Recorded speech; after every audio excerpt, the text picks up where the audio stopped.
Hi, this is the second lesson in electronics. Before watching this lesson, it's better to go through the first lesson because this is the continuous of the first lesson. Okay, in my first lesson, we discussed about intrinsic semiconductors, extrinsic semiconductors, and doping also. You know, when a semiconductor has no impurities, that is called intrinsic semiconductor. So the intrinsic semiconductor consists of delocalized electrons in the conduction band and the holes in the valence band, and the electrons, these delocalized electrons are created due to thermal excitation. I already explained those things in my first lesson. So we can dope an intrinsic semiconductor either with group 3 elements such as aluminium, so it will become p-type semiconductor, and when we dope intrinsic semiconductor with group 5 element such as phosphorus, it will become n-type semiconductor. So now when a semiconductor has no impurities, or I can say when it is in the form of intrinsic semiconductor, it has same concentration of electrons and holes. But when it is doped to become a p-type semiconductor, what happens? It has larger number of holes compared to delocalized electrons. So what happens? When we dope a semiconductor to be a p-type semiconductor, the delocalized electrons in it will become minority carriers. The majority carriers will be the holes. Same way, when we dope a semiconductor to an n-type semiconductor, what happens? It will have much larger number of free electrons or delocalized electrons compared to holes. So the holes in it will become minority carriers, but still the holes will be there. Students have wrong idea. They think n-type semiconductor has no holes and p-type semiconductor has no electrons. Is a wrong idea. Okay, so the electrons in the p-type semiconductor will become minority carriers, and the holes in the n-type semiconductors will become minority carriers after doping. Okay, so what is PN junction semiconductor means? It's a single semiconductor which is doped carefully such that one region becomes p-type and the other region becomes n-type. So what happens when we dope a semiconductor, a single semiconductor, when we dope it like one region p-type and the other region n-type, what happens? The electrons are what the electrons shown, these negative signs are the electrons, and the positive are the positive donor ions in the n-type, and in the p-type these circle with negative signs are the acceptor ions, and the plus sign indicates the holes. Okay, so what happens when we dope like this? On the same semiconductor, a region is n-type and the other region is p-type, there is a boundary. What happens? The electrons in the n-type will diffuse to the p-type through the barrier or through the boundary. Same way, the holes in this p-type region will diffuse to the n-type region. The holes behave like positive charges, electrons are negative, so there will be attractive forces. So the electrons, the free electrons of the n-type will diffuse to the p-type region. So I can say they have diffused, so I can remove these electrons because they have gone to the p-type region. So the holes here also has gone to the n-type region because of the attractive force by the free electrons. So I can remove these holes also. So when they meet, recombination will occur. So what happens? This tie in this region there will be positive ions, and in this region there will be negative ions. Same way I can say these electrons also diffusing to the p-type region. So these holes also diffusing to the n-type region. So the electrons are moving from n-type region to p-type region, and the holes are moving from p-type region to n-type region. Means there will be flow of charges that will cause current. According to the conventional sign or conventional direction of current, there will be current flow from that will be along the direction of flow of positive charges. So these are the holes. So holes move from this side to that side. So there will be a current flow towards right. That current is called diffusion current.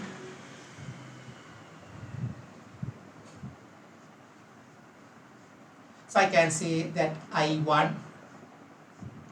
So when there are separated ions, these are positive immobile ions. They are ions, they can't move. So there are separated positive immobile ions and negative immobile ions. What will happen? There will be potential difference developed between those two ions. You know, whenever there is a charge in space, it will create electric field around it, as well as it will create potential around it. You know that you learned that in static electricity. So there will be electric potential in this region, as well as there will be electric field also. So what will be the direction of the electric field? You know, the direction of the electric field is defined along, or it's defined such as from positive ion to the negative ion. So the direction of the electric field will be this way. Okay, so students normally ask how much of holes can diffuse from p-type to n-type, and how many electrons can diffuse from n-type to p-type. Yes, there's a limit for the number of free charges to diffuse and pass the boundary. So that is decided by the electric field. So what happens when the electric field is developed in this region? I told that the n-type region consists of minority holes and the p-type region consists of minority electrons. Before you dope, that intrinsic semiconductor had equal number of holes and electrons, so they are still there. So what happens? The electric field is in this direction, pointing from n-type to p-type. So now what's going to happen? The minority electrons in the p-type will be attracted by this electric field, or will experience electrostatic force due to this electric field. So the minority electrons in p-type will experience electrostatic force in this direction, and the minority holes in the n-type will experience force towards p-type. So now what's going to happen? There will be flow of minority carriers from n-type to p-type. The minority holes will flow, and from p-type to n-type minority electrons will flow, and there will be a current flow. Other than this diffusion current, there will be another current that is called drift current. So there will be drift current. You know the direction of the drift current also will be along the direction of flow of positive charges. So the holes, the minority holes in n-type are flowing from right to left. So there will be drift current in this direction.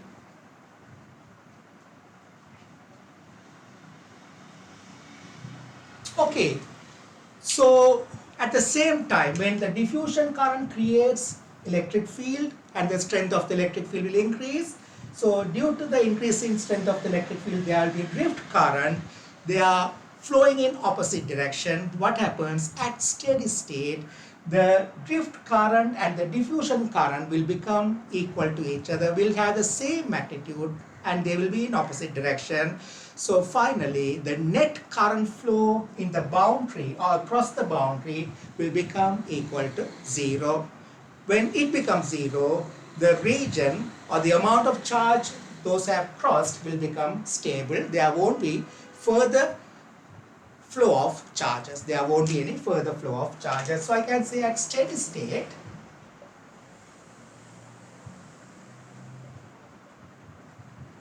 diffusion current will become equal to drift current. So the net current will become equal to 0.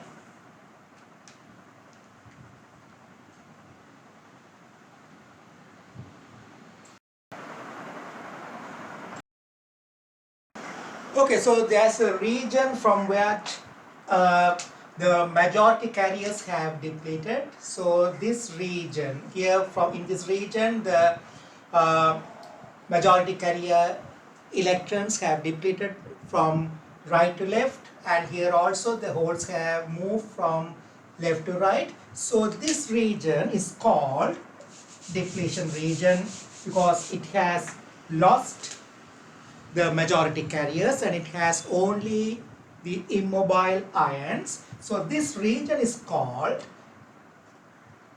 depletion region.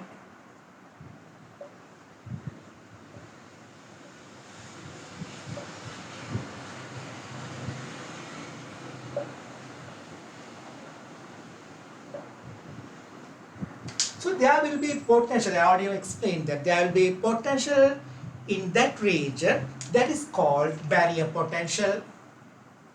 The potential across or within that region is called barrier potential.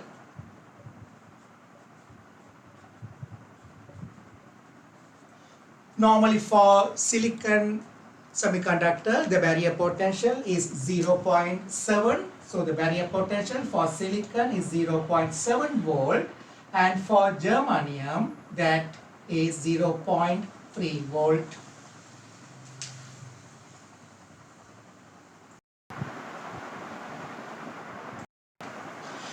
There's an equation for this barrier potential. If I say the width of the depletion region, if I say that is x naught, so the barrier potential could be given in terms of concentration of donor ions and acceptor ions. If they are having the same donor ion and acceptor ions in the p-type and n-type region, if I say the concentration is capital N, we can give the equation as the barrier potential VB as En x naught squared over 4 epsilon. Okay, so this E is the electronic charge, 1.6 10 to the power minus 19. N is the concentration of either donor ion or acceptor ion in the p-type or n-type region if they have same amount of concentrations. And x naught is the width of the depletion region, and epsilon is the permittivity of electric field in this material semiconductor. Anyway, the derivation we are not interested because normally we derive this in solid state physics or semiconductor physics, not in electronics. So I am not interested about deriving this equation. But this equation shows that the barrier potential depends on the width of the depletion region.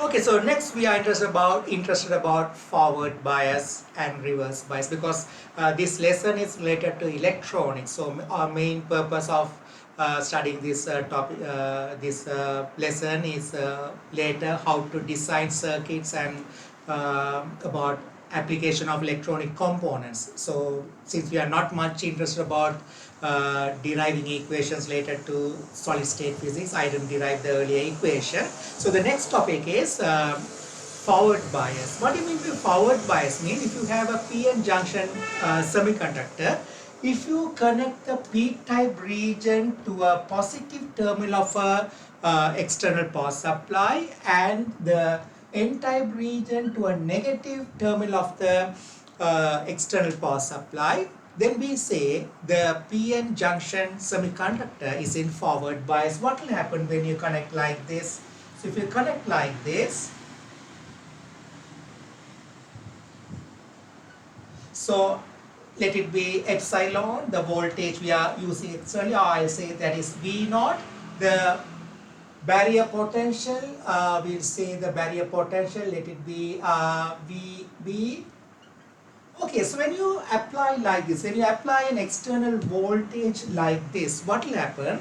So the positive terminal is connected to p-type and the negative terminal of the external power supply is connected to the n-type. So this red color line indicates the region, the depletion region. Okay, now what happens? The positive terminal will push the holes towards right. You know, I told that holes behave like positive charges. So the positive terminal will push the holes towards right. That means it will push the holes towards the boundary or the barrier. So what will happen when the holes moves towards right? There are negative ions are there. That is immobile ions are there. So when the holes move to this side, the depletion region will decrease. Same way, this negative terminal will push the delocalized electrons towards the barrier or towards left. So the electrons also will move. So when the electrons move from this direction and when the holes in the p-type moves towards this direction, what will happen? The region, the depletion region will narrow down. So when the depletion region narrows down, the holes are coming back here. So the holes are reaching this region. So the electrons are pushed from here. So the electrons also reaching this region like this way. So now what will happen? The barrier or the depletion region is going to narrow down. Now the depletion region has narrowed down.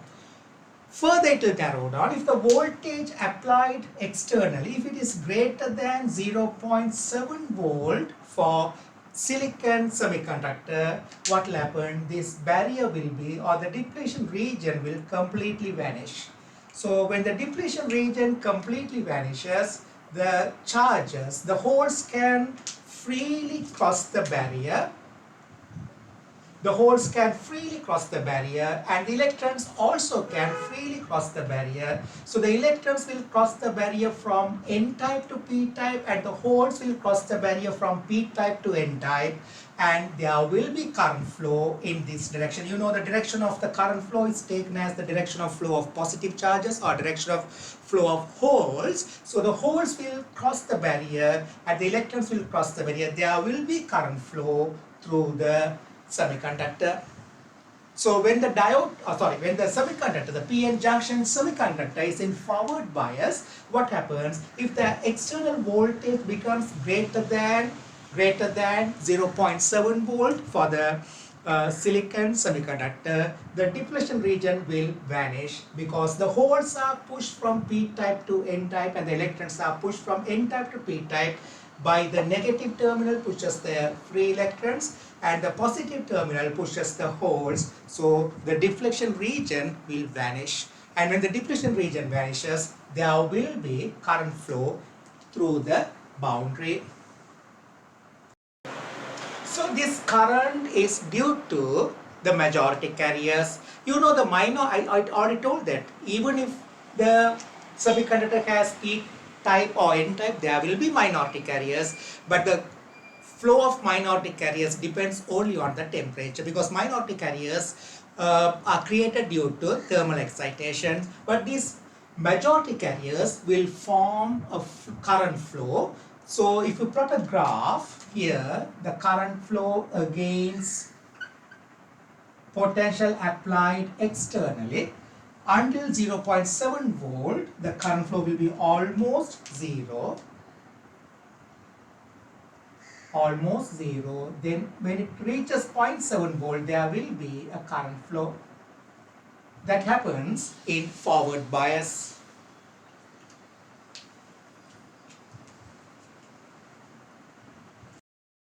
Okay, so connecting a PN junction semiconductor like this, connecting the negative terminal of the external power supply to the P-type region and positive terminal to the N-type region, this is called reverse bias. What will happen during reverse bias connection? Already we learned what happens during forward bias. There will be current flow and the deflection region will vanish if the voltage is greater than the barrier potential. I already explained that. But here what is going to happen when it is connected in reverse bias? You know, the negative terminal of the power supply will attract the holes here.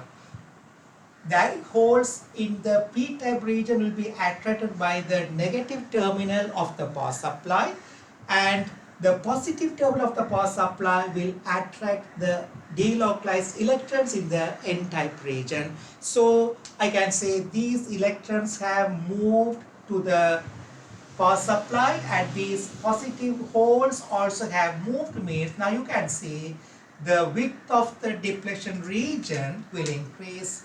Width of the depletion region will increase. When the width of the depletion region increases, what will happen to the barrier potential? Barrier potential also will increase. Just now I wrote the equation for barrier potential. VB is equal to En x naught squared over 4 epsilon. So here the barrier potential will increase because the depletion region also increased. So what happens? So the electric field, now you can see this region, the depletion region consists of separated positive ions and the negative ions. So the concentration of the positive ions and negative ions are increasing. So the electric field inside this region also will increase. Okay.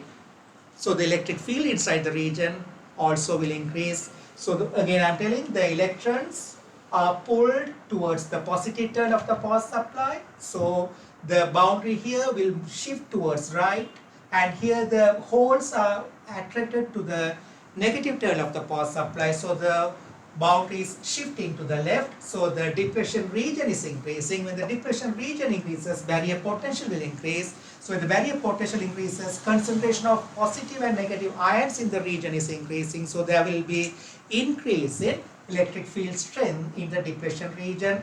Okay, I told that already. Even this region is P-type region. It consists of minority electrons. Same way, this is N-type region, but it has minority holes. Now what's going to happen? The electrons in this region, this depletion region, but in this region there are minority electrons. Those are created due to thermal excitation. What's going to happen? Those electrons will experience electrostatic force due to this electric field. The same way, holes in this N-type region, those are the minority carriers in this region, the depletion region of the N-type, the holes in it, those are minority carriers.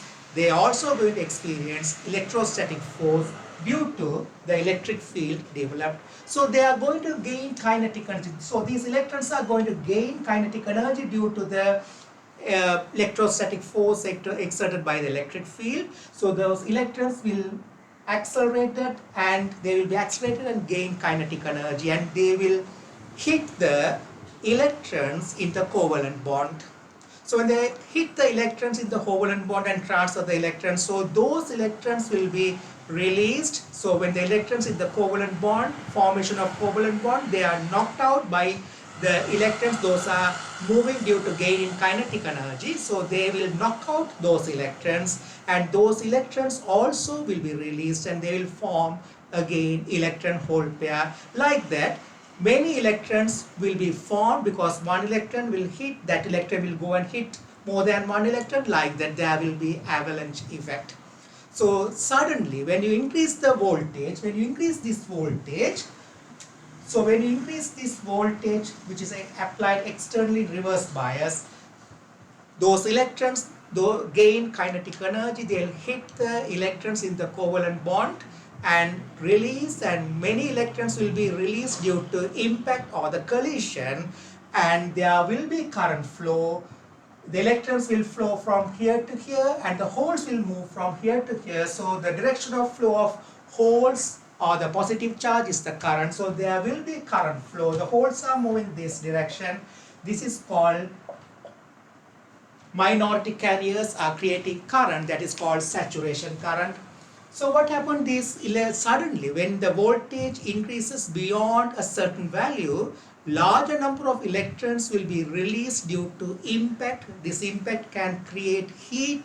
Sometimes due to the heat, the doping and the barrier, the depletion region, everything could burn, depends. But anyway, there will be a current flow due to these minority carriers when the PN junction is in reverse bias. So there the current will be like this. It will be zero until, or very small current until certain value, certain voltage. So other way, this is the current, this is the voltage.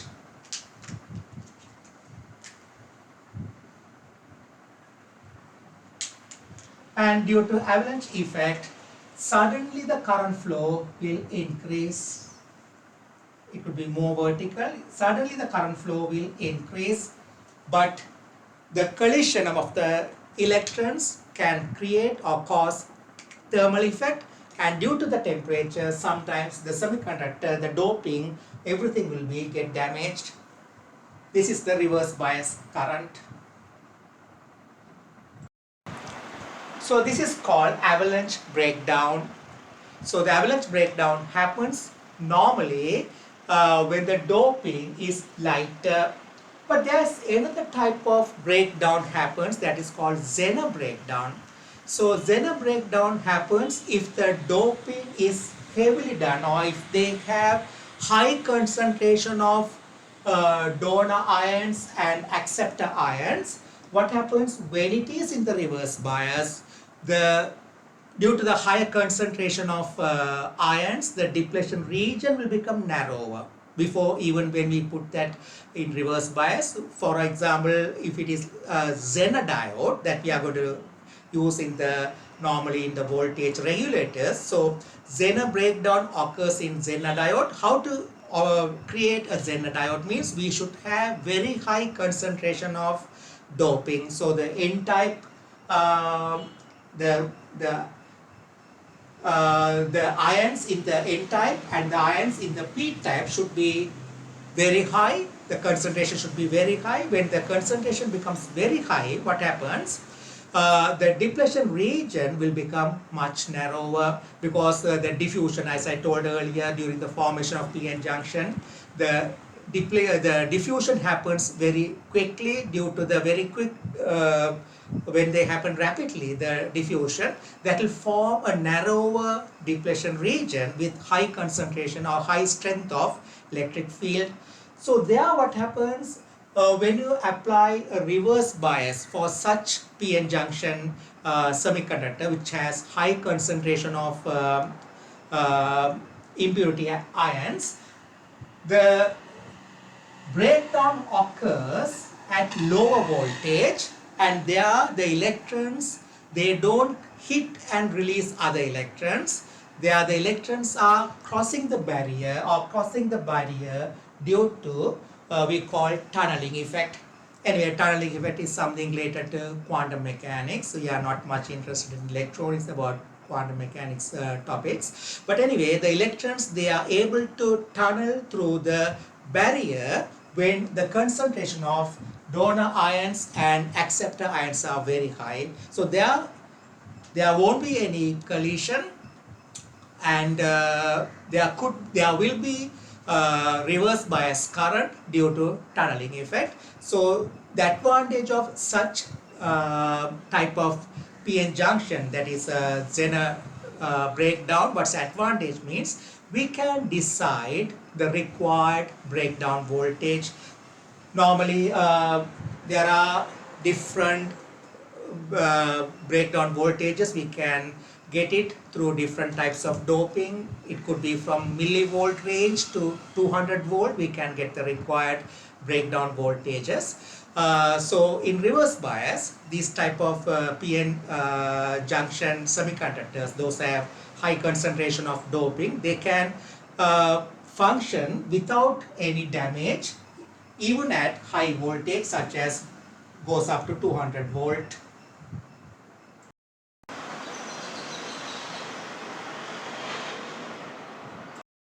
So again, when we compare the avalanche breakdown and Zener breakdown, first we can say both happens when the PN junction semiconductor is in reverse bias. Okay, that's the comparison. We can say both happens during reverse bias when the PN junction semiconductor is in reverse bias. But the differences, when we can say avalanche breakdown occurs when the doping is lighter, or when the PN junction semiconductor has low concentration of acceptor ions and donor ions. Avalanche breakdowns occurs when the concentration is very high. Zener breakdown occurs. The next difference, I can say avalanche breakdown.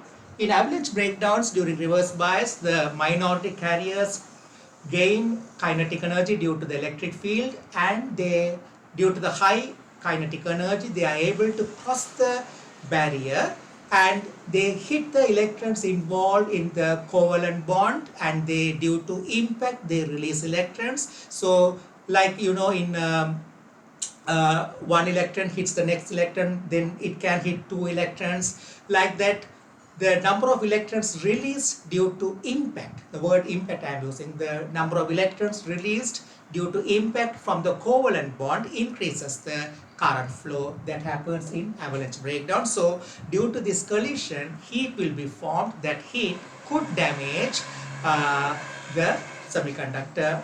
But Zener breakdown, because of the high concentration, what happens? The depletion region becomes narrower, because during the formation of PN junction, the electrons and the holes, they diffuse from one region to the other region rapidly, and recombination occurs. Because of that, depletion region becomes narrower and the electric field in the depletion region is very high compared to the electric field strength in the normal PN junction. Here the electric field strength is much higher.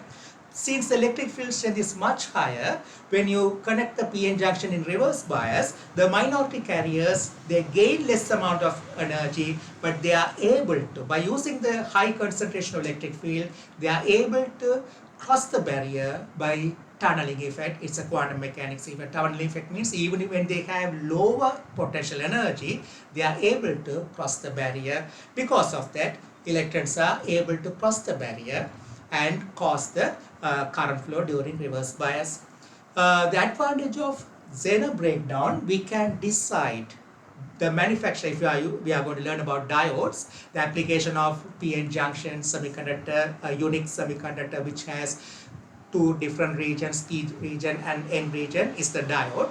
So the Zener diode, what's advantage means, we can decide the breakdown voltage. Breakdown voltage means the voltage at which the reverse bias current suddenly increases is called reverse the breakdown voltage.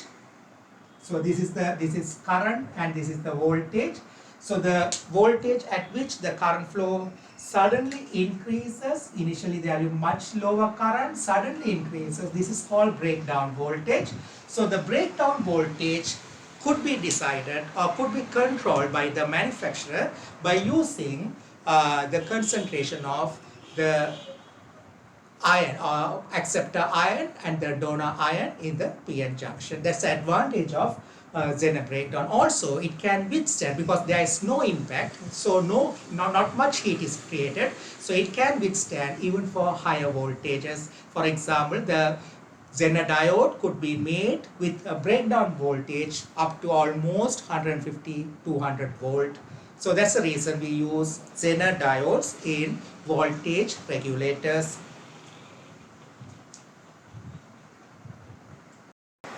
Okay, so now we'll compare ordinary diode. Ordinary diode means diode with low concentration. What is diode means? Actually, okay, I don't want to tell that first. What is diode means? A component which consists of PN junction semiconductor, which is made of PN junction semiconductor, is called diode. Already I explained about PN junction semiconductor, which forms depletion region. Everything I explained it. Forward bias, reverse bias, already I explained them also. So what is diode means? A component which consists of PN junction semiconductor, which is made of PN junction semiconductor, is called diode, which has only one barrier between P and N junction. So later we are going to learn about another thing that is called transistor, which has two barriers or two boundaries. That's later we learn about it. So in diode, normal diode, or which has low doping or lighter doping, that forms normal diode. So the diode is denoted by this way. This is the way we denote a diode.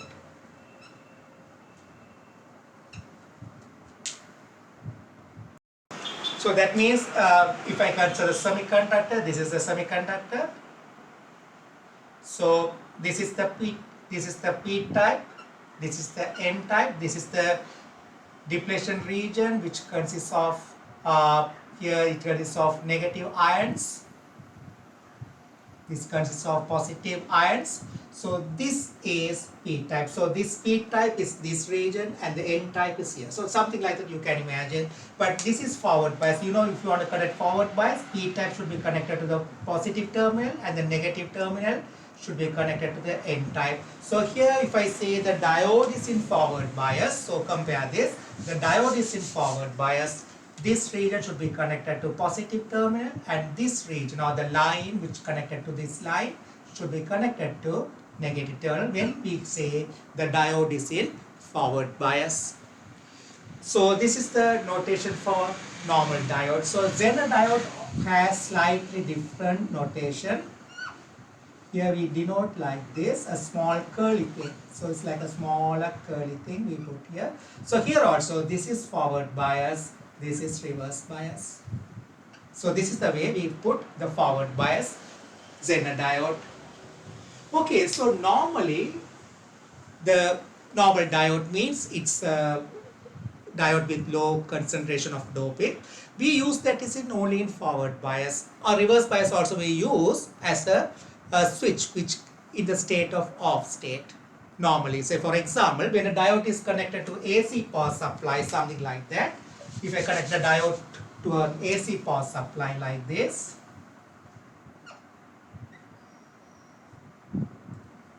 this is the symbol for AC power supply, and there's a load something like this. When the positive terminal, this one, so if I say the power supply input is like this, when this become positive, it will be forward bias, so there will be a current flow, there will be a power, it will allow the current. When it is in reverse bias, when this becomes positive, that won't allow the current, so there won't be any current. Again, when this comes, it will allow the current. We'll learn this later as a voltage rectifiers, rectifiers, later we'll learn about it. But normally we use ordinary diode in the forward bias to allow current through it, and the reverse bias we don't use it. Reverse bias is used just to block the current as a switch. It's off state, something like that. We use the normal diode. But Zener diodes are used mainly in reverse bias. In voltage, like a voltage regulators, we use the Zener diodes in reverse bias state, because I told that the reverse bias, the breakdown voltage we can decide or we can control by using the amount of doping or concentration of doping. We use the Zener diode in the form of voltage regulators. So there, the reverse bias state, this is voltage and this is current, sorry, this is voltage and this is the current. So the graph comes like this. Initially it will be almost zero until it reaches the breakdown voltage or Zener voltage, means breakdown voltage. The current will suddenly increase like this, almost vertical.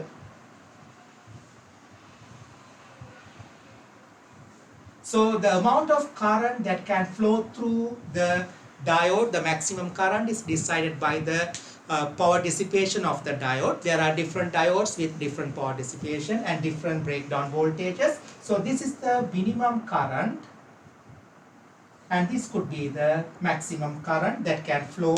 So if you let more than this maximum current to flow through it, this Zener diode also will get damaged.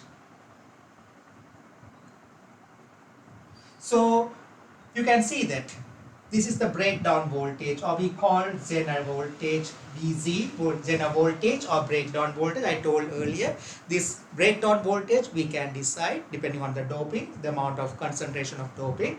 So this region is used for voltage regulation. So this is the region of current we use for voltage regulation in the voltage regulators. So when I do questions, you will understand how do we use Zener diodes as a voltage regulator.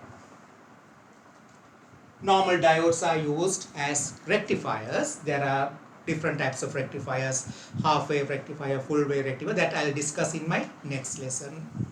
In this lesson, I'll continue with this voltage regulators.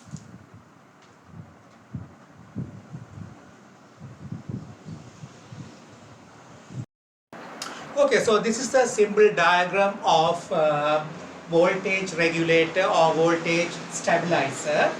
Always the Zener diode is used in voltage regulator, not the ordinary diode. We don't use here. I already told the reason. If it is in reverse bias, it might burn. The advantage of Zener diode, I already told, you can select the breakdown voltage. So always the Zener diode will be in reverse bias. You can see the positive terminal is connected here. So it's in the reverse bias state. So RS, the resistor RS is used to select the required current through the Zener diode such that keep it in reverse bias. You know the graph again I draw for the Zener diode. When it is in reverse bias, if I draw, this is the current and this is the voltage. The Zener diode, when it is in reverse bias, until it reaches the breakdown voltage, the current will be almost zero, very low current. Then current increases suddenly. So there will be a minimum current. So if the current is lower than that particular value, the diode won't be in reverse bias. So the current must be more than that minimum current. I can say IZ minimum, yeah, Zener current minimum. And there will be a maximum current. More than that current flow through the diode will get heated, and here also the diode will get burned. So that could be the maximum current. So it must be the maximum current allowed to flow through the diode, Zener diode. And this voltage is called breakdown voltage or Zener breakdown or VZ, the breakdown voltage that is fixed for a particular Zener diode. Different Zener diodes have different breakdown voltages. We can decide the voltage by deciding the concentration of doping. Okay, so you can see this is the output terminal. So we are going to get a constant voltage across these two terminals. We can connect any appliance across these two terminals. It could be electric motor or bulb or whatever it is. We can connect across these two terminals. So we want a constant voltage across that particular appliance. So that voltage will be same as the voltage across the Zener diode when it is in reverse bias. That means the voltage across the appliance or output voltage will be equal to Zener voltage. Zener voltage, if I say, that means it's a breakdown voltage. Okay, so the component that we are going to connect across the output terminal we call normally load. So it could be anything, so we normally consider its resistance, whether it's a bulb or fan or whatever it is. We are not interested about the function, we are interested only about the resistance of that component. So I'll draw only the resistance of that component, that is called load because it consumes the electrical energy. So we call it as load, and its resistance RL, that is called load. Load means which consumes electrical energy. Okay, so these are the two allowed currents. So in this region, within this region, we can do the voltage regulation. So the voltage regulation across the load could be done within this region of current. Okay, so we don't need this now. Right, so diode should be in reverse bias. Okay, so I can say the current coming from the power source or power supply, let it be I. This current will split here, current through the Zener diode, let it be IZ, and the current through the load, let it be IL. Okay, so I call the Kirchhoff's first law, I is equal to IZ plus IL. The voltage across the load resistor or the component that we have, the appliance, will be same as the voltage across the Zener diode. So we need to here, if you want to have a constant voltage here, that means that's same as the Zener voltage. So the input voltage must be more than this one. Otherwise, the voltage regulation won't happen. Okay, so RS is used to decide the current flow through the Zener diode. Okay, so I is equal to IZ plus IL according to Kirchhoff's first law. Also, I can say V in is equal to, according to Kirchhoff's second law, V in is equal to I into RS plus VZ. VZ is the voltage across this one, same as the voltage across this one. So these two are in parallel. So the voltage across whether Zener diode or voltage across the load, same, which is VZ, the breakdown voltage of the Zener diode. So that this voltage plus the voltage across this junction is the input voltage, second thing. And also I can say the voltage across the load is always constant. So that means for the load I can say VZ equal to IL RL. IL is the current through the load. RL is the resistance of the load. Load means any appliance that we are connecting across the output terminal. Okay, so here the voltage regulation can happen in two different ways or in two different situations. First situation I can say, I can keep the voltage across the load only in a certain range. Okay, only up to a certain don't think the voltage regulation can happen any amount. No, in a small range, in a fluctuations, I can keep the voltage across the load constant. When the input voltage remains constant, RS we normally keep constant. But when I change the RL, when the load resistance is changed, even when the load resistance is changed, we can keep the voltage across the load constant. One way of application. That's called load regulation. So by even when the resistance changes, load resistance changes, we can keep the voltage across the load constant. Second way the regulation happens by keeping the load resistance constant. There is a fluctuation or change in the input voltage. Even when there's a small change in input voltage, we can keep the voltage across the load constant. Mostly we use that's the way whenever the input voltage or when the voltage from the power supply changes, even when that changes, we can keep the voltage across the load constant. So there are two different situations we can keep the voltage across the load constant. One by one we will analyze how this happens in this circuit. Okay, so here we'll consider the load regulation. That means when the resistance of the load changes within a range, the voltage across the load will not change. How this happens, we will analyze. Before that, again, I want to tell you the special property of the Zener diode. When it is in reverse bias, the breakdown voltage remains constant even when the current changes. So remember that the graph you should see carefully. So the breakdown voltage is almost, the variation happens almost vertical. So this is the breakdown voltage, this is the breakdown voltage. Only the current changes. This is the IZ minimum. So this is the IZ minimum and this is the maximum IZ, the current maximum. Even when the current changes within this range, the voltage across the Zener diode remains constant. Remember that it remains constant, no change in voltage across the Zener diode when it is in reverse bias. So remember that voltage remains constant is very important even when the current through the diode changes. Okay, so here we are going to analyze the load regulation where RL changes. So this equation I can keep it as first equation. This I can write again like this. I'll put it as second equation. So this one I can make, or I can write I as a subject. So if I keep the I subject, I is equal to V in, that's the input voltage, minus Zener voltage divided by RS. I'll keep it as the third equation. Okay, so I'm going to discuss the load regulation, how it happens. Okay, we'll see there's a change in RL. We'll say RL is increasing, change in RL, or I can say the value of RL is increasing, slightly increasing. So when the RL increases, according to the second equation, what will happen?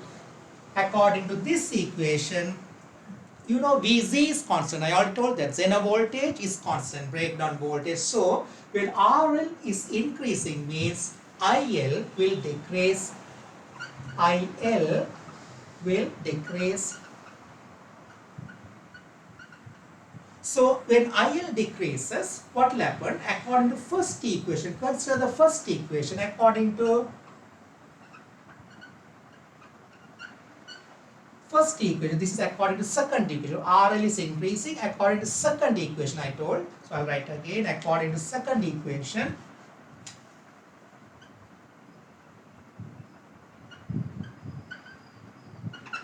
According to second equation, what will happen? IL will decrease.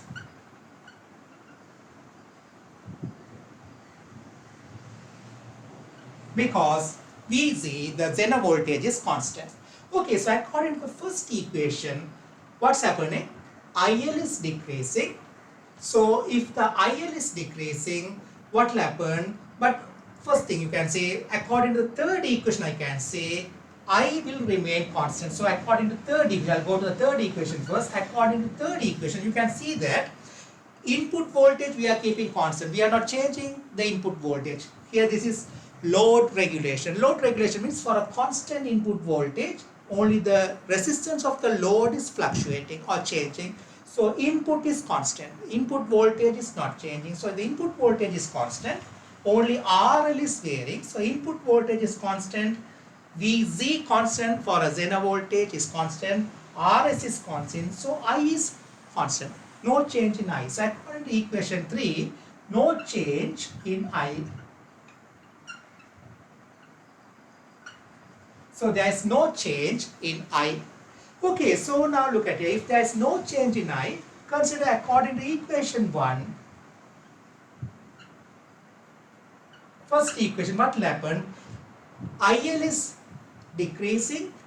No change in I means IZ will increase. IL is decreasing.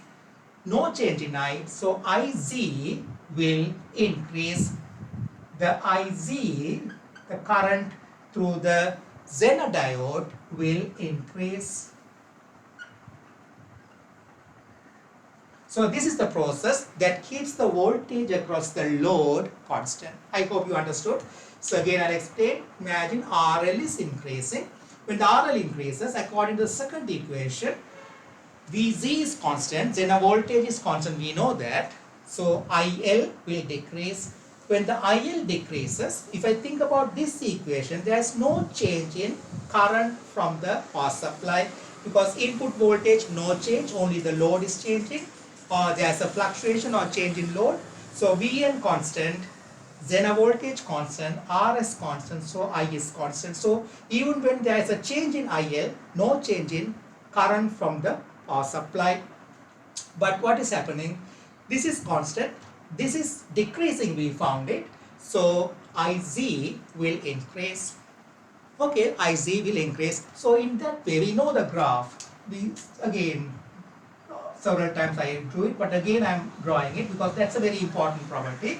So what's happening? Maybe the initial current somewhere here. This is the Zener voltage, which is constant. Maybe the initial current, this is the minimum current, IZ minimum. And this is the IZ maximum. So current can't go beyond this maximum value. This is the maximum current. So initially, when the load resistance has a specific value, initially the current may be somewhere here. Now it would have gone to this here. So the current should not go out of this region. In this region, the current can fluctuate, change, by keeping the voltage across the load constant. So in this way, the load resistance, even when it changes, the voltage across the load resistance, we can keep it constant. This is called load regulation.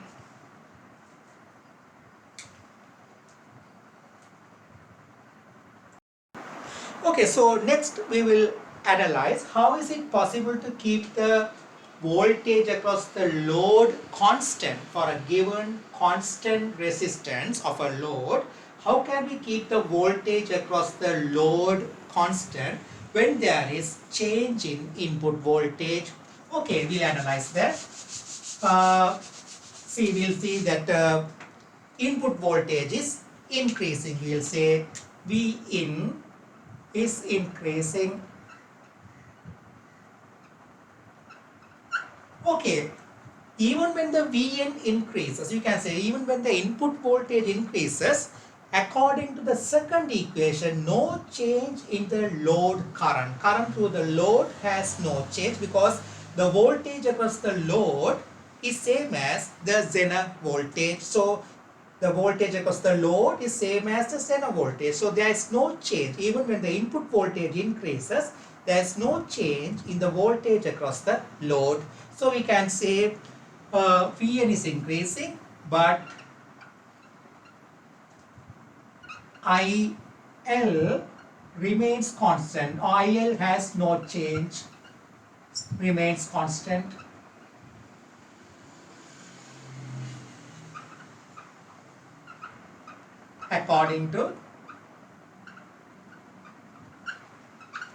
according to second equation.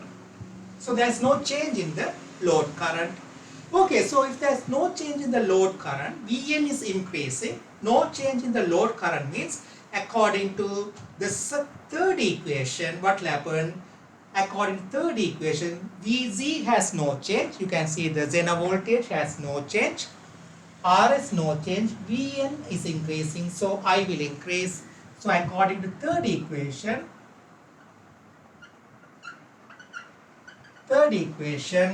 I will increase. So that is the current through the current from the power supply will increase. Now you know that I is increasing. IL has no change. So this is increasing means IZ also will increase. The current through the Zener diode also will increase, but it should not go beyond the maximum specified by the manufacturer, because if it goes beyond that, the diode will burn. So the maximum current is decided by the power rated by the manufacturer. Okay, so I will increase. So according to first equation, I can say IZ also will increase, but it should not go beyond its maximum power. Also remember that the maximum power of the Zener diode is equal to its breakdown voltage into current maximum or IZ maximum. So that is the maximum power the Zener diode can withstand. If the current becomes more than that, yes, the heat produced on it will be very high. It could burn. So in this way, we can keep the voltage across the load resistor constant. Normally we do use this as a stabilizer. We call this as a stabilizer. Yeah. So there, even when there's a fluctuation in the input voltage, we can keep the voltage across the appliance constant.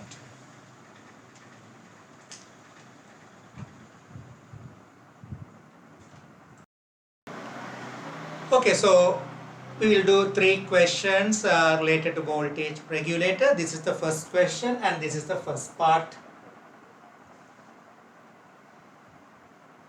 So a DC voltage supply having a voltage varying between 16 volt to 20 volt. So that's a variation in the input voltage. Is used to maintain a constant voltage of 12 volt across a load resistor of 250 ohms. Resistance of current controlling resistor RS, that is RS is 68 ohm. Draw the relevant voltage regulator circuit. So we can draw like this. The first part question we can do like this. This is the input voltage. So it's varying between, we'll say V in, it could vary between 16 to 20. So this is the RS, it is 68 ohm, and here the Zener diode.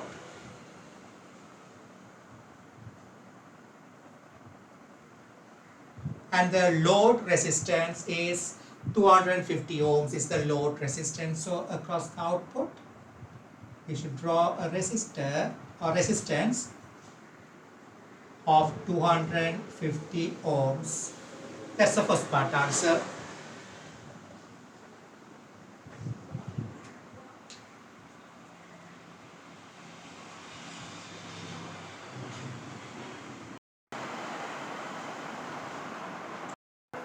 Okay, the second part, I'll keep the circuit diagram. Second part, state the required Zener voltage of the Zener diode. Okay, so it's nothing. We know the required voltage across the load or the stabilized voltage across the load is 12 volt.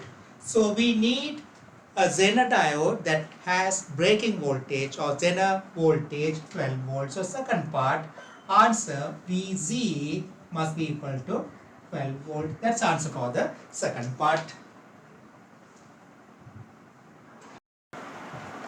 Okay, the third question, find the minimum current through the 68 resistor. 68 ohm resistor is used to control the current, this one. Okay, so find the minimum current. So you know that current through from the power supply, if I take it I through this IZ, here IL, the load current. Okay, so we know that find the minimum current through the 68 ohm resistor. So the voltage fluctuation in the input voltage is from 16 to 20, and the voltage across the Zener diode is 12 volts. So that's a regulated voltage, 12 volt. So the input voltage, when it is minimum, the voltage across the 68 ohm also will be minimum, is it? So I can say minimum, the answer I can say minimum voltage across, that's a third part.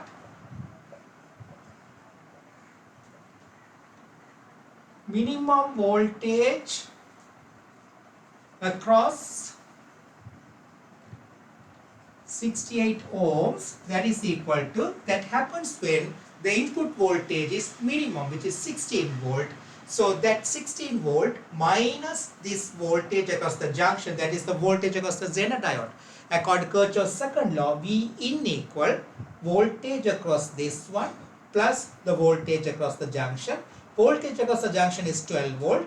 To have a minimum current, this should be minimum. So 16 minus 12 is the minimum voltage across 68 ohm. So that is 16 minus 12, that is 4 volt. So minimum current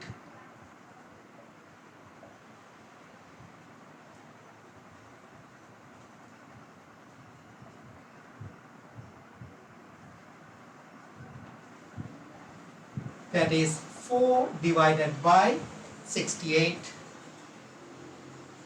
So that will be, if I give it in milliampere, so I'll multiply by 1000. Normally we deal with milliamperes here. So that's going to be milliampere. That will be 58.8 or 0.058 amperes, 0.059 amperes. Yeah.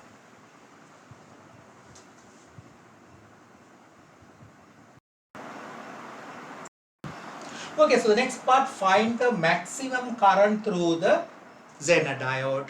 Okay, so you know maximum current through the Zener diode occurs when the input voltage is maximum, which is 20 volt, but the current through the load is constant. So we'll find the current through the load. You know the I is equal to IZ plus IL. So we know the current through the load, that is 250 ohms. The voltage across it is 12 volts. So I can say IL, that is constant even when the current, the input voltage becomes maximum. So I can say the third part answer. No, fourth part I think. Yeah, I made a mistake. This is fourth part. So fourth part, I can say IL is equal to, the voltage across it is 12 volt or 12 divided by 250. We normally deal with milliampere, so in 1000 milliampere. So that will be equal to 48 milliamperes. Okay, we can give it in amperes, no problem, but I just gave it in milliampere, doesn't matter. Okay, so the maximum current through the Zener diode we need to find. That happens when the input voltage is maximum. So the maximum current Imax, I'm going to find this one. Imax occurs when this is maximum. So Imax equal input voltage 20 minus this voltage divided by 68. So I can say Imax, nothing, just normal electricity what you learned in schools. So Imax is equal to input voltage when it is maximum, that is 20, minus the Zener voltage, that is 12, divided by 68 into 1000 milliamperes.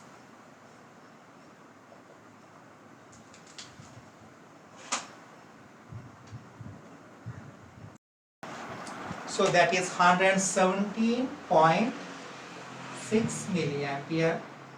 Okay, so IZ max. the maximum current through this one is the question. So I can say I max equal IZ, but that's not the maximum allowed, but we can say IZ plus IL. I maximum equal IZ plus IL. I can say IZ max, no problem, because that's not the specified maximum, but in this situation that's the maximum current, plus IL. So this is 1176 equal, I need to find IZ maximum plus IL 48. From that find IZ maximum 117.6 minus this current, that is 69.6.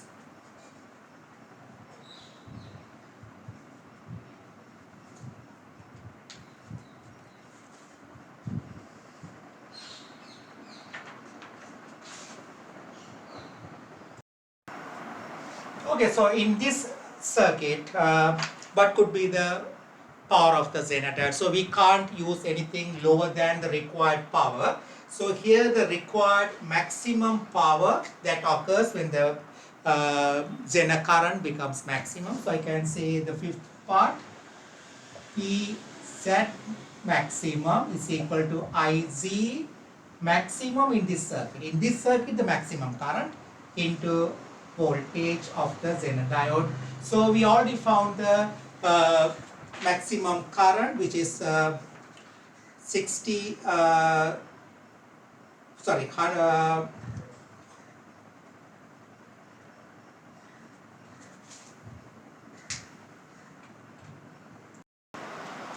so that is 69.6 milliampere divided by 1000 into 12 volt. So that will be 0.84 watts. But if you are removing the load, that is dangerous, because if you are removing the load, all the current coming from through the RS will flow through the Zener diode. So there, if you don't use, if you use this particular Zener diode, it might damage, because all the current will flow through it. So in this circuit, we should not remove the load when the circuit is on. Okay, because if you remove the load, what will happen? All the current flowing from here will flow through it. The voltage across it is still 12 volts. So all the current which is coming through this one, which is 1176, I think 1000, sorry, it's around 117.6 milliampere. All current will flow through it. In that situation, if you are removing the load, careful, 117.6 milliampere current will flow through the Zener diode. So we need to find the power in that situation. So here this power is sufficient if the load is there, which has a value 250 ohms. For this specific Zener diode with this regulation between 16 to 20, this power diode is enough.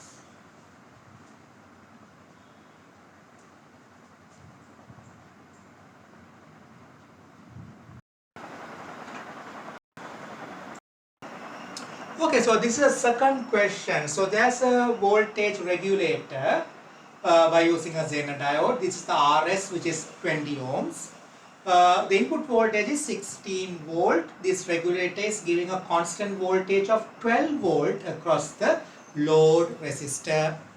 And the question says the maximum power output of the Zener diode is 2 watts. So it can't have a maximum power dissipation to more than 2. So it will get burned. So the maximum power is 2 watts. You know the voltage across the Zener diode should be, if it is 12, so we can find the maximum current by using P equal VI. So we can find the maximum current through the Zener diode. But at the same time, the question says the minimum current through the diode is 10 milliampere. You know, I told several times, when the diode is in reverse bias, when the Zener diode is in reverse bias, this is the current, this is the voltage. So to have a voltage regulation, the Zener diode should be used in reverse bias, and the current should be not below a particular value. So the voltage comes like this, the reverse bias. then the current suddenly increases.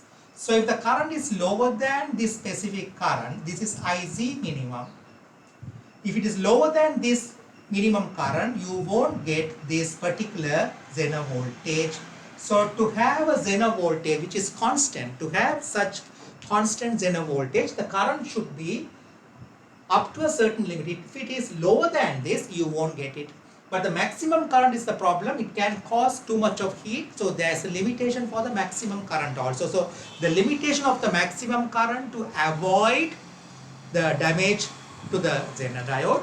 The limitation of the minimum current, because if there is a current lower than this minimum current, the Zener diode won't be at its breaking point, or it won't be at its Zener voltage. It will be lower than the Zener voltage, means it won't function as the constant voltage. It won't have a constant voltage. So the constant voltage is given as, the lowest current is given as 10 milliampere. So in this one, okay, if this remains as a constant voltage, you are getting constant output, which is 12 volt. But based on this given data, maximum power 2 watts and the minimum current 100 milliampere, there could be fluctuation in the input voltage, can vary. A small fluctuation can happen, a variation can happen in the input voltage. The question is, find the amount of variation in Vin, that is input voltage. From 16 it can little increase, little go down. So what could be the maximum, minimum compared to 16? To have a constant voltage of 12 volt across the load. So for example, when we are using a stabilizer at home for the refrigerators, we know the input voltage, RMS voltage 240. But it can fluctuate, it can go a little bit more than 240 or lower than 240, but the voltage output of the stabilizer should be constant. So what could be the possible variation here to have a constant voltage across the load, which is 12 volt? That's the question.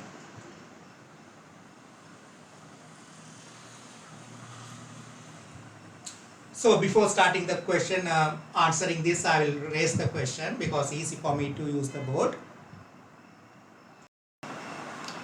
Okay, so according to the given data, we can say the power max, we know the minimum current IZ minimum, that's the minimum current of the Zener diode, is given 10 milliampere.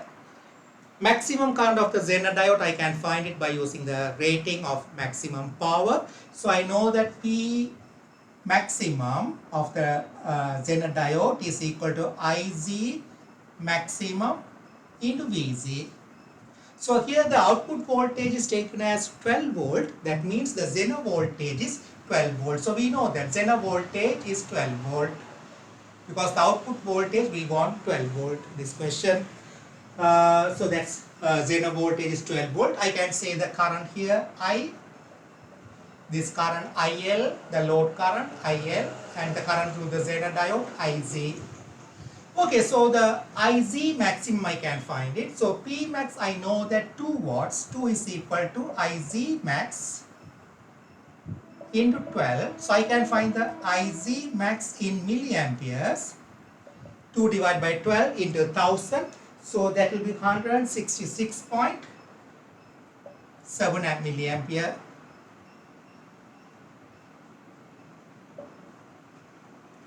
So that's the maximum current through the Zener diode. This is the minimum current through the Zener diode. Okay. We know the load current is constant because the voltage across the load should be kept constant. So I can say for the load,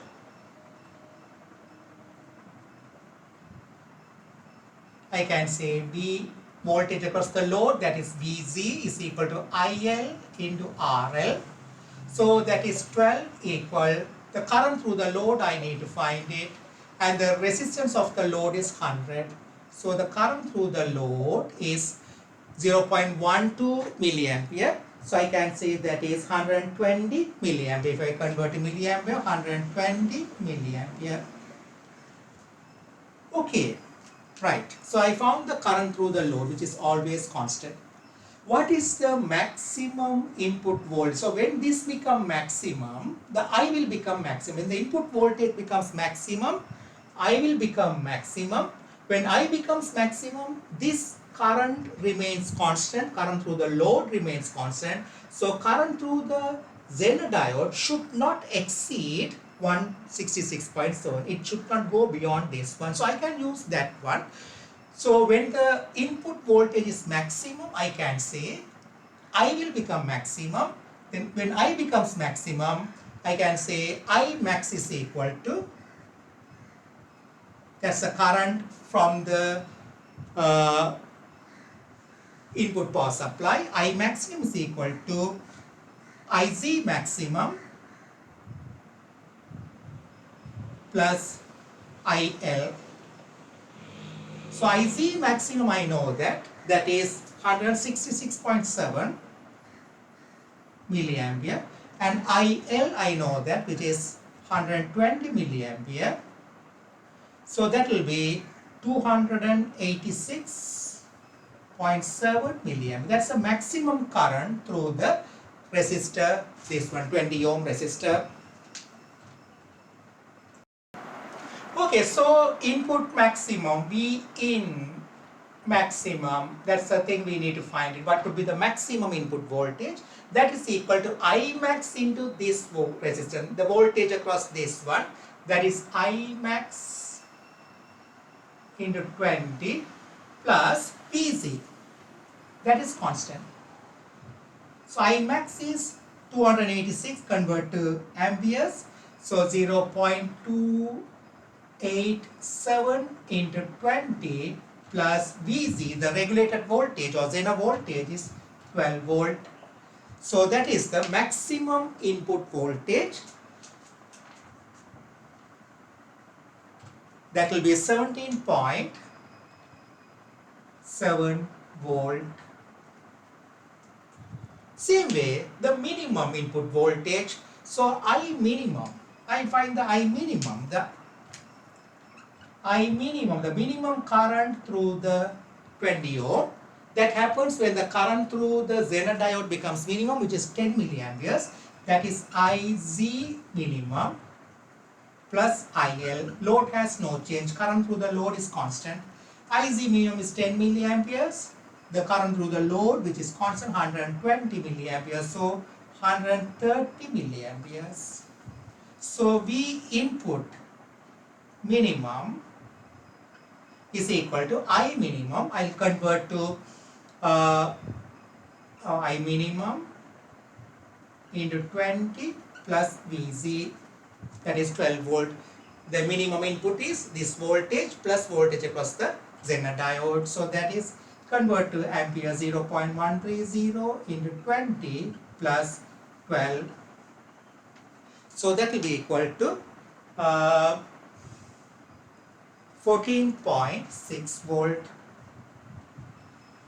So the range of the input voltage, so I can say the range of the input voltage or the fluctuation in the input voltage, which can give a constant voltage across the load. So the change in input voltage could be from 14.6 volt to 17.7 volt. So for this fluctuation, for this variation, the output voltage across the load will remain constant, which is 12 volt.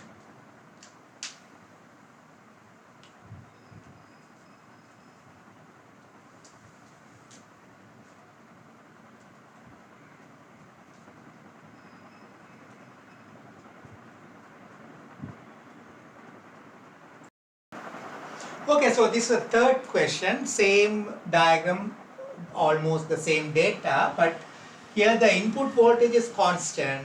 The resistance of this one is 20, that also constant, but here the same data I am using. The Zener diode has a minimum current of 10, should have minimum current of 10 milliampere to have a regulated constant voltage of 12 volt across the load, and the maximum power is 2 watts. But the question is, to have a constant voltage across the load RL, what could be the range of RL such that the voltage across it remains constant at 12 volt? So what could be the variation in RL such that to have a constant voltage across the load? That's the question.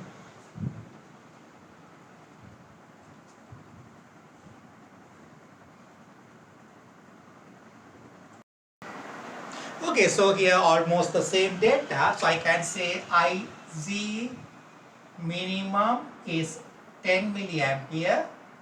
IZ maximum already I found it. So IZ max, that is equal to P max of the Zener diode over voltage of it. So that is 2 over voltage is 12 volt into 100,000 milliampere. So that's going to be 166.7 milliampere. We found it in the previous question also, the same data. Okay, so I can say the current here, this is I, current from the power supply, let it be I. Current through the Zener diode, IZ. And the current through the load, IL. Okay, we know that the voltage across the load is constant, that is going to be 12 volt. But when the load is minimum, when the load resistance becomes the low minimum, the current through the load will be maximum. But current through the load maximum, but current here, the current from the power supply remains constant because the voltage across the Zener diode is constant, which is 12 volt. So voltage across the 20 ohm resistor is constant, which is 16 minus 12, that is 4 ohms, 4 volt. So the voltage across the 12 ohm resistor constant means the current I is constant. Whatever the variation happens here, current should remain constant if the Zener diode is in a proper range. Minimum current 10 milliampere. So we should know that when the load resistance becomes minimum, IL will become maximum. So IL becomes maximum means this is constant, IZ becomes minimum. Is it? But IZ becomes minimum means to have a proper regulation or regulated voltage, the IC cannot drop below 10 milliampere.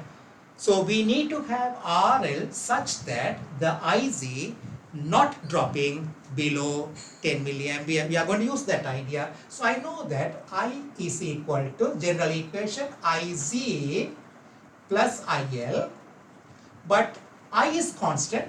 IZ becomes minimum when IL becomes maximum. I is constant. I is constant.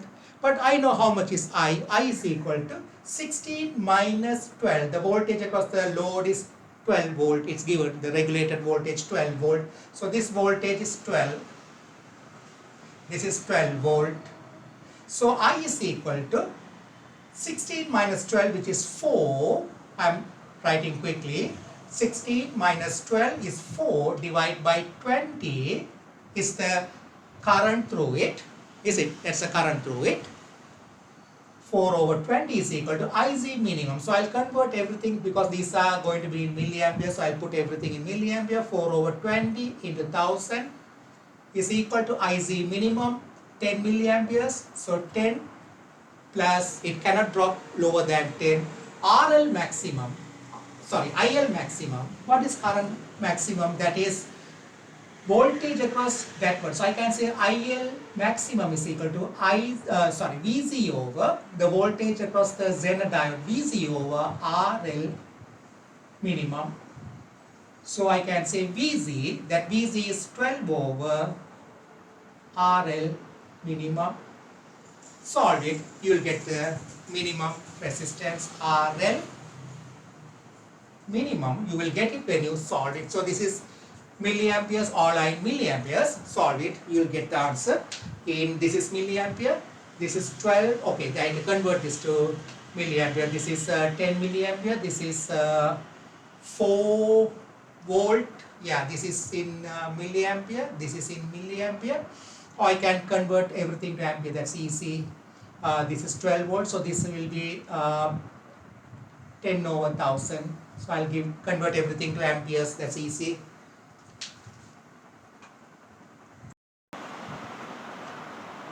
Okay, so you will get 63.2 ohms. That's the minimum resistance acceptable across the load for the load to have a constant voltage of 12 volts. So similarly, when the resistance becomes maximum, current through it will become minimum. But current through it becomes minimum means current through the Zener diode will become maximum, but that current should not exceed 166.7 milliampere. The diode will get damaged. So we have to choose the RL such that IZ is not exceeding this amount. So I can say again, I is equal to IZ maximum when plus IL becomes minimum. IL becomes minimum when RL becomes maximum. So instead of IL max, I can say VZ over RL maximum. So I can say this as IZ minimum maximum plus instead of load minimum current is equal to VZ over voltage across the load, that is the Zener voltage, over RL maximum. Here also limitation, this cannot be greater than or more than 166.7 milliampere. So the current I is constant. I already told that the current across this one is constant because no change in that current, which is 4 divided by 16 minus 12, which is 4 divided by 20. So 4 over 20 is equal to IZ maximum. We know 166.7 milliampere. If you write it in ampere, 0.167 plus VZ 12 over RL maximum. Solve it, you will get the RL maximum.